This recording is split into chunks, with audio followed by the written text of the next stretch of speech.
Welcome back to Healing is My Hobby. I'm so glad you're here. Last week, we talked about where identity comes from, how it's built in relationship, in family systems, and in survival. And today, we're doing something different. We are getting into the work. This is our Therapy is My Cardio segment. And just like a workout, we're going to warm up, do the hard reps in the middle, and cool down with something you can actually carry with you. You might want to grab a journal or a piece of paper for this one, or just move through it in your head. Either way, show up ready to be honest. I want you to think about all the roles you currently hold. And I don't just mean the obvious ones. Yes, mom, partner, employee, friend, those count. But I also mean the invisible ones. Maybe it's the peacemaker, the one who holds it together, the responsible one, the one who never complains, the helper, the one who's always fine. Write them all down, or just let them surface. I'm going to give you some time to do that, to think about it, to write some of them down.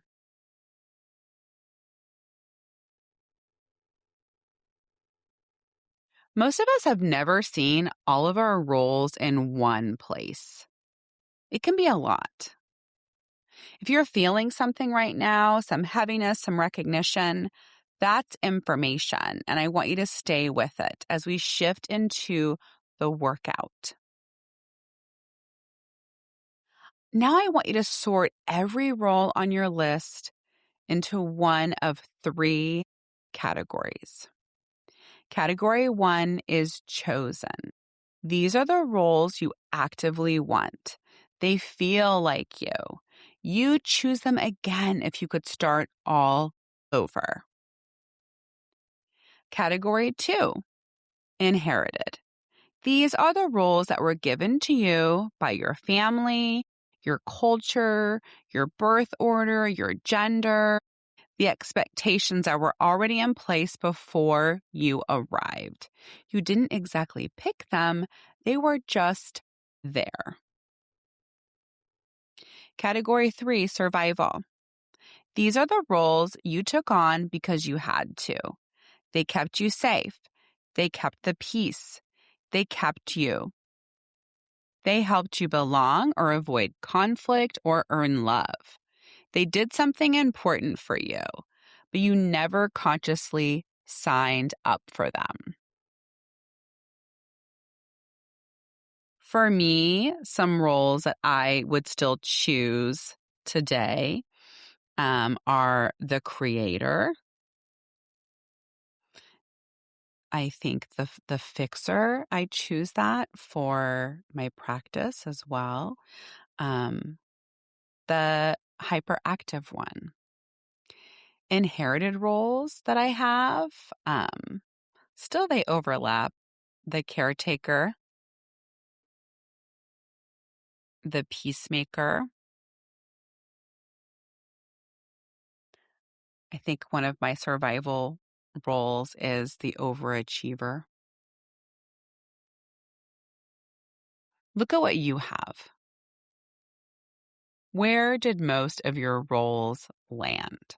I know for me, before I did this work, they would all go into the inherited, right, and survival roles. And for a lot of people, especially high functioning, high achieving people, the roles that feel most central, the most core to who they are, the most defining their days, land in inherited or survival. Definitely not chosen. That's not a moral failing. It's not a weakness. It's what happens when we grow up in systems that had needs, and we were the ones who met them. A survival role isn't a bad thing. It did something important for you. It might still be doing something important, But you deserve to know which ones you're carrying out of genuine choice and which ones you're still holding out of habit. Because here's what happens when we don't know the difference. We call our survival roles our personality. We say, I'm just someone who takes care of everyone. I'm just someone who doesn't ask for help. I'm just someone who keeps it together.